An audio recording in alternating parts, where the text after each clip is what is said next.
2019 మే 23 Telugu Desam party కేవలం 23 స్థానాలకే పరిమితమైన రోజు. తెలుగుదేశం పార్టీ చరిత్రలో ఓ చీకటి రోజని అంతా అనుకున్నారు. కానీ ఆంధ్రప్రదేశ్ రాష్ట్ర చరిత్రలోనే ఓ చీకటి రోజవుతుందని ప్రజలకు అర్థం కావడానికి ఎక్కువ సమయం పట్టలేదు. 2019 ఎన్నికల ప్రచారం సమయంలో ఆనాటి ముఖ్యమంత్రి చంద్రబాబు నాయుడు గారు జగన్మోహన్ రెడ్డి అధికారంలోకి వస్తే వ్యవస్థలు నిర్వీర్యమవుతాయని, రాజ్యాంగేతర శక్తులు రాజ్యమేలతాయని, రాజధాని అమరావతి నాశనమవుతుందని, రాష్ట్రం అప్పుల పాలవుతుందని, పరిశ్రమలు పారిపోతాయని, రాష్ట్రం సర్వనాశనమవుతుందని ప్రజలకు శిరస్సు వంచి తెలియజేసినటువంటి విషయాలు అక్షర సత్యాలు అవుతున్నాయని వైసీపీ అధికారం చేపట్టిన నెల రోజులలోనే ప్రజలకు అర్థమైంది. 2019 మే 30 జగన్మోహన్ రెడ్డి ముఖ్యమంత్రిగా ప్రమాణ స్వీకారం చేసిన రోజు. ఏదైనా వినాశనం జరుగుతుంది అనిపిస్తే ప్రకృతి ముందే పసిగడుతుందని అంటారు. ఆంధ్రప్రదేశ్ రాష్ట్రానికి జరుగుతున్నటువంటి విపత్తును, వినాశనాన్ని ప్రకృతి ముందే పసిగట్టింది కాబోలు. ముఖ్యమంత్రిగా జగన్మోహన్ రెడ్డి ప్రమాణ స్వీకారం చేసే ముందు రోజు అంటే మే 29వ తేదీన అర్ధరాత్రి విజయవాడ నగరాన్ని గాలివాన హోరెత్తించి జగన్ ప్రమాణ స్వీకారానికి ఏర్పాటు చేసిన ఫ్లెక్సీలు, హోర్డింగ్లు నేలకూలి మనకు, మన రాష్ట్రానికి జరగబోయే విధ్వంసం గురించి ప్రకృతి ఓ హింట్ ఇచ్చింది. అధికారంలోకి వచ్చిన మొట్టమొదటి రోజు నుండి భవన నిర్మాణ రంగానికి ఆయువుపట్టు అయినటువంటి ఇసుకపై జగన్ అండ్ కో కళ్లు పడ్డాయి. ఇసుక మాఫియా ద్వారా కొన్ని కోట్ల రూపాయలు కొల్లగొట్టొచ్చు అన్న కుతంత్రంతో నూతన ఇసుక విధానం సాకుగా చూపి అధికారంలోకి వచ్చిన మొదటి రోజు నుండి ఇసుక అందుబాటులో లేకుండా చేశారు. దీంతో భవన నిర్మాణ రంగంపై ఆధారపడి బతుకుతున్న 40 లక్షల మంది కార్మికుల పొట్టగొట్టి 64 మంది భవన నిర్మాణ కార్మికుల ఆత్మహత్యకు కారణమయ్యాడు జగన్ రెడ్డి. 2019 జూన్ 26 ముళ్లను తెచ్చి నాటాక మల్లెలు పూస్తాయా? అసాధ్యం కదా. అభివృద్ధి చేయమని అధికారాన్నిస్తే అధికార మదం నెత్తికెక్కి తనలో ఉన్న రాక్షసుడిని ఆంధ్రప్రదేశ్ ప్రజలకు పరిచయం చేసిన రోజు జూన్ 26, 2019.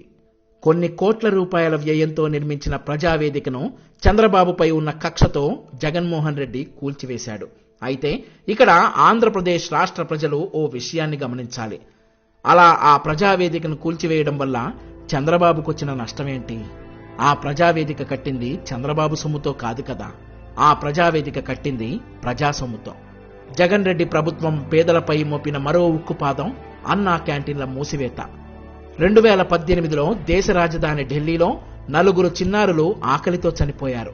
వారి కడుపులో వెతుకుదామన్నా అన్నం మెతుకు దొరకలేదని పోస్ట్ మార్టం చేసిన డాక్టర్లు చెప్పారు. ఇలాంటి పరిస్థితులు ఆంధ్రప్రదేశ్లో రాకూడదు అని చంద్రబాబు గారు పేదలకు 5 రూపాయలకే అన్నం పెట్టాలి అనే ఉద్దేశంతో అన్నా క్యాంటీన్లను ప్రారంభించారు.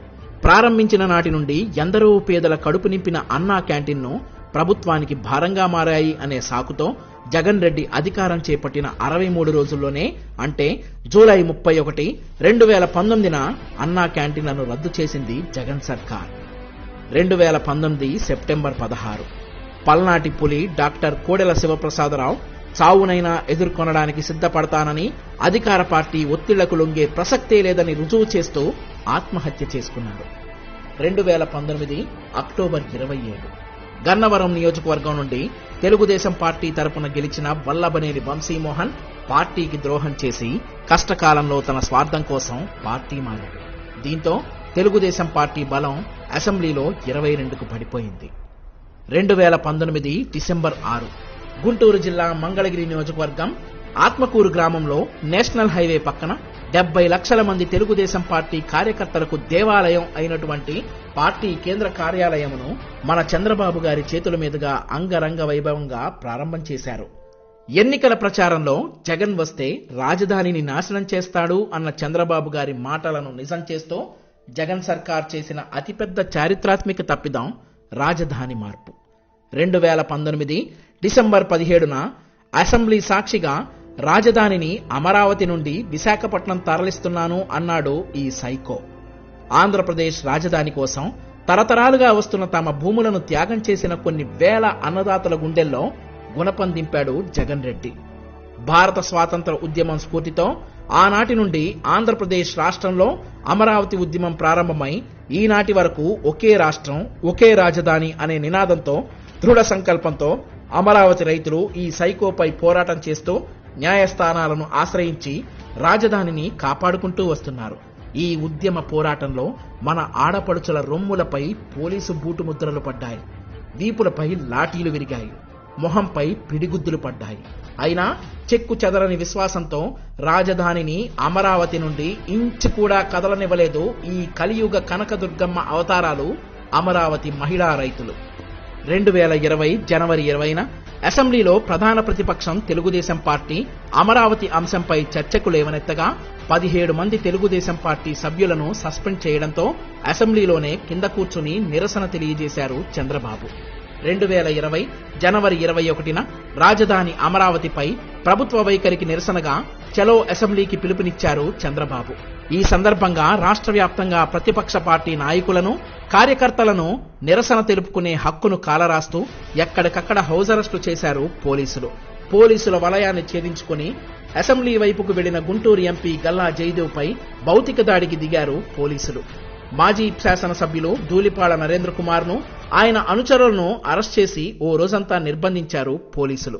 స్థానిక సంస్థల ఎన్నికల షెడ్యూల్ ప్రకటించిన నాటి నుండి వైసీపీ గుండాల దాడులు, అరాచకాలతో రాష్ట్రం దద్దరిల్లింది. మార్చి 11వ తారీఖున తెలుగుదేశం పార్టీ మాజీ MLA Bonda Umamaheswara Rao, MLC Budda Venkanna, Telugu Desam party న్యాయవాది పారా కిషోర్ ఎన్నికల పరిశీలకులుగా పార్టీ తరపున మాచర్ల వెళితే వారిపై పిన్నెల్లి రామకృష్ణారెడ్డి ప్రధాన అనుచరుడు తురగా కిషోర్ హత్యా ప్రయత్నం చేస్తే ఆ ప్రయత్నంలో తెలుగుదేశం పార్టీకి చెందిన న్యాయవాది పారా కిషోర్ కు తీవ్ర గాయాలయ్యాయి. తర్వాత తురగా కిషోర్ను మున్సిపల్ చైర్మన్ చేశాడు పిన్నెల్లి రామకృష్ణారెడ్డి. ఇలాంటి దాడులు, దౌర్జన్యాలతో రాష్ట్ర వ్యాప్తంగా 2121 ఎంపీటీసీలు, 125 జెడ్పీటీసీలను ఏకగ్రీవం చేసుకుంది వైఎస్ఆర్ కాంగ్రెస్ పార్టీ. దీనిని తీవ్రంగా ఖండించిన తెలుగుదేశం పార్టీ న్యాయ పోరాటం చేసింది. ఈలోగా ప్రపంచాన్ని వణికిస్తున్నటువంటి కరోనా మహమ్మారి భారతదేశాన్ని తాకింది. దీంతో ఎన్నికల అధికారి నిమ్మగడ్డ రమేష్ ఎన్నికలను వాయిదా వేస్తున్నట్లు ప్రకటించారు. కరోనా దృష్ట్యా వాయిదా వేసినప్పటికీ నిమ్మగడ్డ రమేష్, చంద్రబాబు ఒకే కులస్తులని, చంద్రబాబుకు మేలు చేసేందుకే నిమ్మగడ్డ రమేష్ ఎన్నికలను వాయిదా వేశారని వాపోయారు వైసీపీ నాయకులు. నిమ్మగడ్డ రమేష్ పదవీ కాలాన్ని కుదిస్తూ మద్రాస్ హైకోర్టు విశ్రాంత న్యాయమూర్తి జస్టిస్ కనగరాజును నూతన ఎస్ఈసీగా నియమించింది ప్రభుత్వం. అయితే దీనిపై న్యాయ పోరాటం చేసి హైకోర్టు ద్వారా కనగరాజు నియామకం చెల్లదని, తిరిగి నిమ్మగడ్డ రమేష్ను కొనసాగించేలా ఉత్తర్వులు ఇవ్వాలని ప్రభుత్వాన్ని ఆదేశించింది హైకోర్టు. ఈ విషయాన్ని అలా ఉంచితే కరోనా కట్టడిలో ఘోరంగా విఫలమైంది ఆంధ్రప్రదేశ్ ప్రభుత్వం. దేశంలోని టాప్ 30 కరోనా ప్రభావిత జిల్లాల్లో ఒక్క ఆంధ్రప్రదేశ్ నుండే 12 జిల్లాలు ఉన్నాయి అని నివేదిక కేంద్ర ప్రభుత్వం విడుదల చేసింది అంటే ఆంధ్రప్రదేశ్ ప్రభుత్వ వైఫల్యం ఎట్లాంటిదో మనం అర్థం చేసుకోవచ్చు. గవర్నమెంట్ హాస్పిటల్లో మాస్క్ అడిగిన పాపానికి డాక్టర్ సుధాకర్ను పిచ్చివాడిని చేసి రోడ్డు మీద బలి తీసుకుంది వైసీపీ ప్రభుత్వం. మాస్క్ పెట్టుకోలేదని కిరణ్ కుమార్ అనే దళిత యువకుణ్ణి కొట్టి చంపింది వైసీపీ ప్రభుత్వం. అలా సంవత్సర కాలం పాలన ముగించుకున్న తర్వాత 2వ ఏడాదిలోకి అడుగు పెట్టగానే ఎల్జీ పాలిమార్స్ విషాదం ప్రభుత్వాన్ని చుట్టేసింది. విశాఖపట్నంలో ఎల్జీ పాలిమార్స్ విషవాయువుల లీక్ వల్ల 12 మంది బాధితులు చనిపోయారు. వందలాది మంది అస్వస్థతకు గురై ఇప్పటికీ అనారోగ్య సమస్యలతో అల్లాడిపోతున్నారు.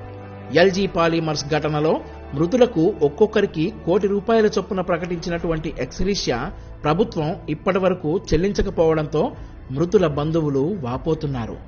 ప్రభుత్వం నిర్ణయించిన మద్యం రేట్లకు మద్యం కొనలేక జూలై 31, 2020న ప్రకాశం జిల్లా కురిచేడులో అధిక రేట్లు పెట్టి మద్యం కొనలేక శానిటైజర్ తాగి 12 మంది చనిపోవడం కలచివేసింది.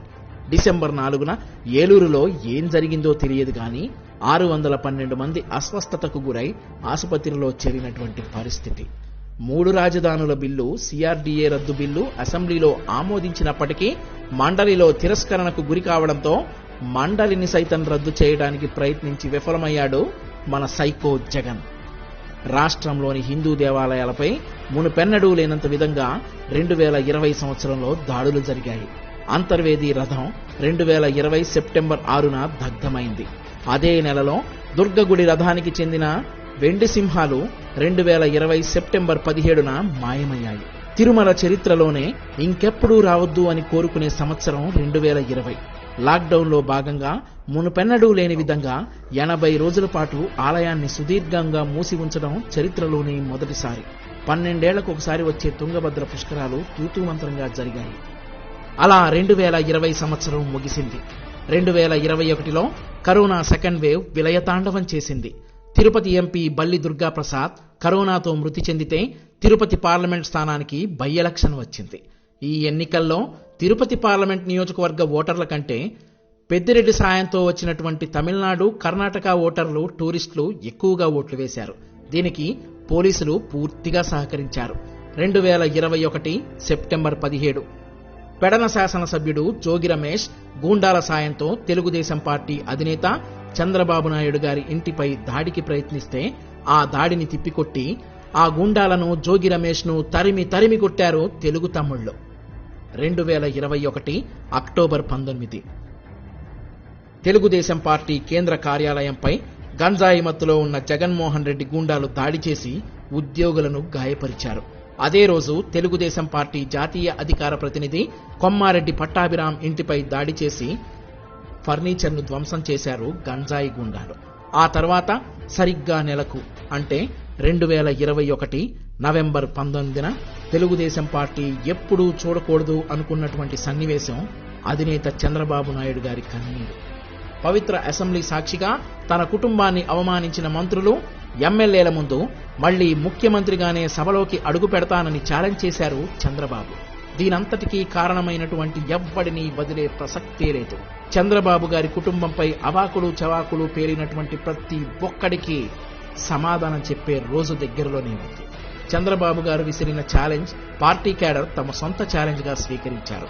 ఆనాటి నుండి తెలుగుదేశం పార్టీ క్షేత్రస్థాయిలో పనిచేస్తూ అధికార వైసీపీని ఎప్పటికప్పుడు కట్టడి చేస్తూ ముచ్చెమటలు పట్టిస్తోంది. బాదుడే బాదుడు కార్యక్రమం ద్వారా ప్రజల్లో తిరిగి వైసీపీ చేస్తున్నటువంటి ప్రజా వ్యతిరేక విధానాలు, ధరల పెంపు, అక్రమాలు, అన్యాయాలు, అవినీతి మొత్తాన్ని ప్రజల ముందుంచింది. ఆ తర్వాత ఇదేమి కర్మ మన రాష్ట్రానికి పేరిట వైసీపీని బట్టలిప్పి ప్రజల ముందు నిలబెట్టింది తెలుగుదేశం పార్టీ. అన్నట్టు బట్టలిప్పి అంటే గుర్తొచ్చింది.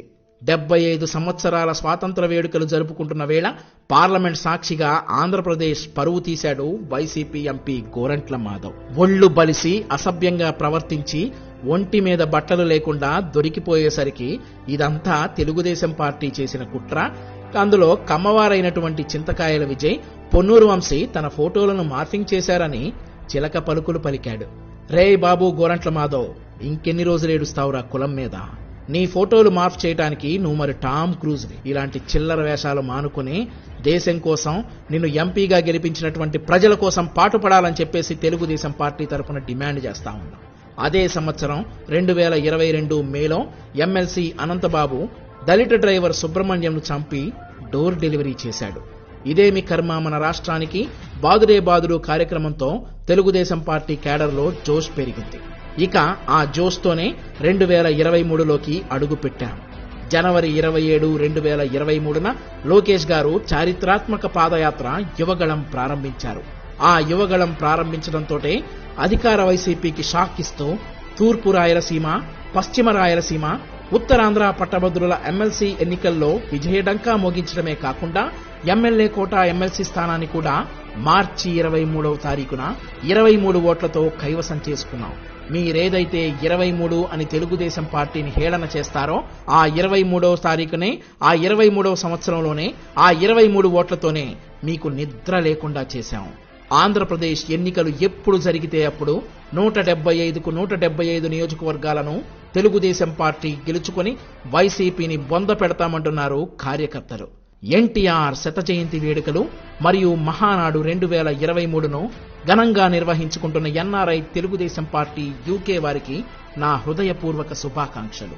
జోహార్ అన్న ఎన్టీఆర్, జై చంద్రబాబు, జై లోకేష్, జిందాబాద్ తెలుగుదేశం పార్టీ.